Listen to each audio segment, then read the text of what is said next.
موت، زندگی، بیماریاں، خوشیاں، یہ سب ہماری لائف کا حصہ ہیں. ان کو بہت زیادہ ویلیو نہیں دینی چاہیے. زندگی کی پوری کوشش کرنی چاہیے کہ ہم زندہ رہیں، اللہ کی بہت بڑی نعمت ہے، لیکن تیار ہر وقت موت کے لیے رہنا چاہیے. انسان کسی بھی ٹائم، کوئی بھی کبھی بھی مر سکتا ہے. بس یہ اپنے بارے میں بھی عقیدہ رکھ کے بیٹھ جائیں.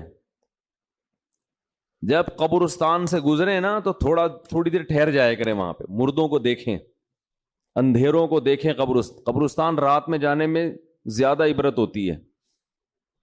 کل ایک صاحب کہنے لگے میں قبرستان سے گزر رہا تھا رات کو، مجھے تو بڑا خوف آیا. میں نے کہا یہ تو کچھ بھی نہیں ہے بھائی، یہ اندر کی جو پوزیشن ہے نا وہ اس سے بولو بھائی، اوپر جو تمہیں خوف آ رہا ہے تو کچھ بھی نہیں ہے. اصل تو پروگرام کہاں ہو رہا ہے؟ جو ڈرونے ہو رہے ہیں نا پروگرام، وہ اندر ہو رہے ہیں. اور جو قبر کھول کے دیکھو نا تو اس میں کہہ رہے تھے، ہاں وہ مجھے کہہ رہے تھے کہ مجھے ایک ہڈی نظر آئی اتنی بڑی، گھٹنے کی، ٹانگ کی، ایک انسان کی نا قبرستان میں، یہی والا. تو وہ کہنے لگے یار یہ ہڈی نا پوری اس کی، یہ گھٹنے سے لے کے نیچے تک. تو میں نے اور ڈرا دیا. رمضان تھا، ہم نے کہا بھی تھوڑا سا خوف کا ہے، ہم نے اور ڈرا دیا اس کو. ہم نے کہا دیکھ لو یہ آدمی صبح صبح نہا دھو کے کوٹ ٹائی لگا کے آفس جایا کرتا ہوگا. اب مجھے کیا پتا کوئی رکشے والا تھا، ٹیکسی والا تھا، یا کوئی بہت بڑا آفیسر تھا، لیکن آفیسروں کا بھی حال بہرحال ہوتا تو یہی ہے نا. تو میں نے کہا یہ صبح صبح نہا دھو کے کوٹ ٹائی میں پرفیوم لگا کے اپنی لینڈ کروزر میں بیٹھ کے جاتا ہوگا. اور اب کیا حال ہوا ہے، اس کی ہڈی نکال نکال کے لوگ دکھا رہے ہیں کہ یہ قبرستان سے کیا نکلی ہے. وہ ہے بھائی، بولو بھائی، ہڈی. کل ہمارا بھی یہی حال ہوگا.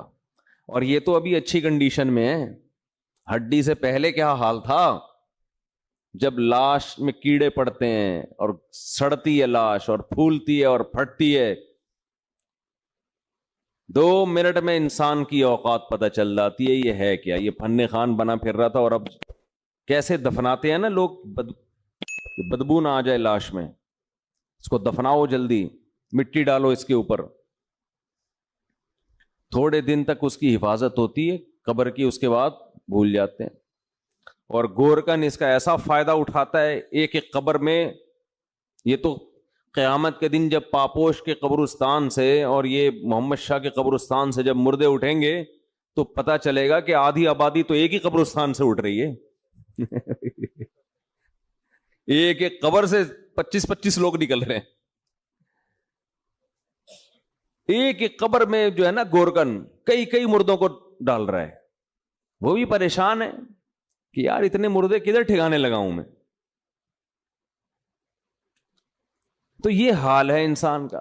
ہڈیاں نکل رہی ہیں، لاش، کسی کے کوئی انگلی نکل آئے گی اندر سے، کیسا حال ہوتا ہے. اور یہ غنیمت ہے.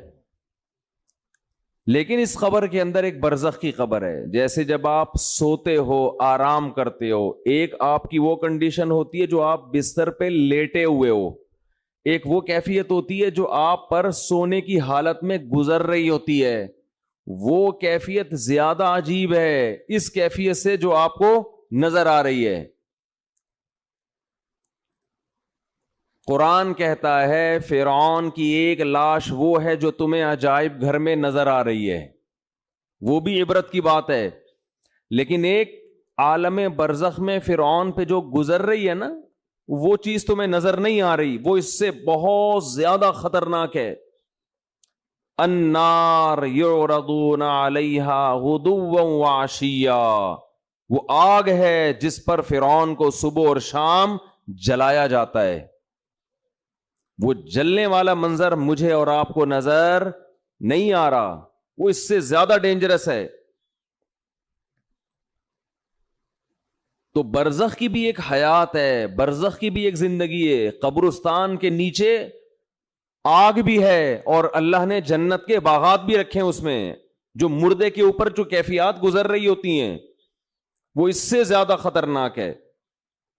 ایک روایت میں آتا ہے آپ صلی اللہ علیہ وسلم نے فرمایا اگر تم قبر کے اندر کے حالات کو دیکھ لو تو مردوں کو دفنانا چھوڑ دو، یہ حال ہو جائے. تو دنیا کے بارے میں یہ تصور بٹھانا کہ یہ مسافر خانہ ہے، یہ دل لگانے کی جگہ نہیں ہے، یہ کھوپڑی میں بیٹھے گی، یہ بات دو کام کرنے سے، ورنہ یہ بات کھوپڑی میں بیٹھے گی نہیں۔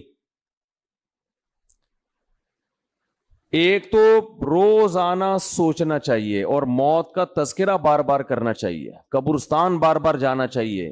اس عمل سے انسان کو یہ احساس ہوتا ہے کہ میں دنیا میں رہنے کے لیے نہیں آیا۔ نبی صلی اللہ علیہ وسلم نے فرمایا کنت نہیتکم عن زیارت القبور فزورها فإنها تذکر الآخرہ، میں نے تمہیں قبرستان کی زیارت سے منع کیا تھا۔ لوگ پہلے بدعتیں کرتے تھے، وہاں شرک ہوتا تھا، فرمایا اب تمہیں اجازت دے رہا ہوں اس لیے کہ قبرستان جانے سے آخرت کی یاد تازہ ہوتی ہے، احساس ہوتا ہے کہ کل ہم نے بھی لیٹنا ہے یہاں پہ۔ دوسرا کام جس سے دنیا کی محبت کم ہوتی ہے وہ ہے اللہ کی راہ میں مال خرچ کرنا، خرچ کرنے کا جذبہ پیدا کرنا چاہیے۔ الذین ينفقون اموالهم ابتغاء مرضات اللہ وتثبیتا من انفسہم، سورہ آل عمران میں اللہ کا نے ارشاد فرمایا کہ نیک بندے اللہ کی راہ میں مال خرچ کرتے ہیں دو کاموں کی وجہ سے، ایک اللہ کو راضی کرنے کے لیے، وتثبیتا من انفسہم، اور ایک اپنے آپ کو دین پر مضبوط کرنے کے لیے، اپنے دل سے دنیا کی دولت کی محبت نکالنے کے لیے۔ یہ جو نوٹ ہوتے ہیں نا، نوٹ کڑک کڑک، پہلے زمانے میں صوفیاء کرام اپنے مریدوں کے دل سے دنیا کی محبت نکالنے کے لیے ان سے نوٹوں کو جلوایا کرتے تھے۔ اب آپ نہ جلائیں، یہ ٹھیک عمل نہیں ہے، لیکن پہلے ایسا علاج ہوتا تھا۔ جی نہیں جلائیں گے بھی نہیں صحیح ہے۔ تو وہ ایسے جلواتے تھے، ہمارے حضرت پورا وہ بتایا کرتے تھے نا کہ جیسے 5000 کا کڑک نوٹ لیا، اب جان اٹکی ہوئی ہے نا اس 5000 کے نوٹ میں، تو ادھر سے آگ لگائی نا کنارے سے، آہستہ آہستہ، ایک دم سے نہیں جلا دیا، آہستہ آہستہ جل رہا ہے، اور اس کو جلتے ہوا دیکھیں تو وہ ادھر جلے گا، ادھر اندر سے کیا جلے گا؟ دل۔ تو جب دل اندر سے جلے گا نا تو جلنے سے جراثیم آپ کو پتہ ہے کیا ہو جاتے ہیں؟ ختم۔ تو دل کے اندر جتنے وہ نوٹوں کی محبت کے جراثیم تھے اور محبت کے جو گٹر ابل رہے تھے وہ آہستہ آہستہ ختم۔ یہ کام آپ نہ کریں، یہ جائز بھی نہیں ہے، لیکن پہلے بعض صوفیہ کرام یہ کروایا کرتے تھے تاکہ اس کے وہ پہلے پتہ ہے کیسے اصلاح ہوتی تھی، مرید کو دیکھتے تھے اس کمبخت کی بیماری ہے کیا، شیخ ٹریس کرتا، آبزرو کرتا تھا کہ اس میں مسئلہ ہے کیا۔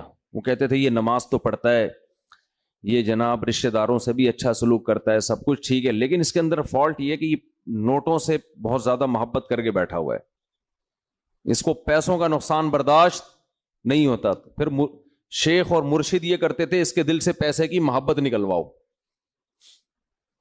اب تو بہت سے شیخ، سب نہیں، اچھے تو ہر جگہ ہیں، بہت سے شیخوں کے دل میں جتنی پیسوں کی محبت ہوتی اتنی تو مریدوں کے دل میں نہیں ہوتی۔ اور شیخ اپنے مرید کی جیب پہ نظر رکھ کے بیٹھا ہوتا ہے، کمبخت نے 6 سال ہو گئے آج تک ہدیے کے نام پہ 1 روپیہ بھی نہیں دیا ہے۔ آج خرچ کرنے کے جو فضائل بیان کیے جاتے ہیں اس کا مطلب ہوتا ہے مجھے دو، صحیح ہے نا؟ کیا مطلب ہوتا ہے؟ جب بڑا بھائی چھوٹے کو سمجھا رہا ہو یا چھوٹے بڑا کو سمجھا رہا ہو کہ اسلام میں خرچ کرنے کی بہت فضیلت ہوتی ہے، اس کا مطلب ہے مجھے پیسے دو۔ اس کا مطلب کیا ہوتا ہے؟ مجھے پیسے دو۔ بیوی شوہر کو جب سمجھا رہی ہوتی ہے کہ انسان کو سخی ہونا چاہیے، کھلا ہاتھ ہونا چاہیے، اس کا مطلب پیسے نکالو۔ شوہر بیوی کو جب سمجھا رہا ہو قناعت اسلام میں بہت زبردست چیز ہے، اتنا مت ہاتھ پھیلاؤ کہ کل قرضہ لو، اس کا مطلب ہوتا ہے مجھ سے پیسے مت مانگو، 5 روپے بھی نہیں دوں گا میں تمہیں۔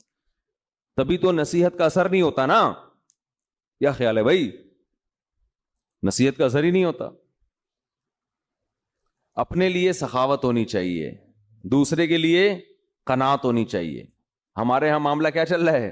الٹا۔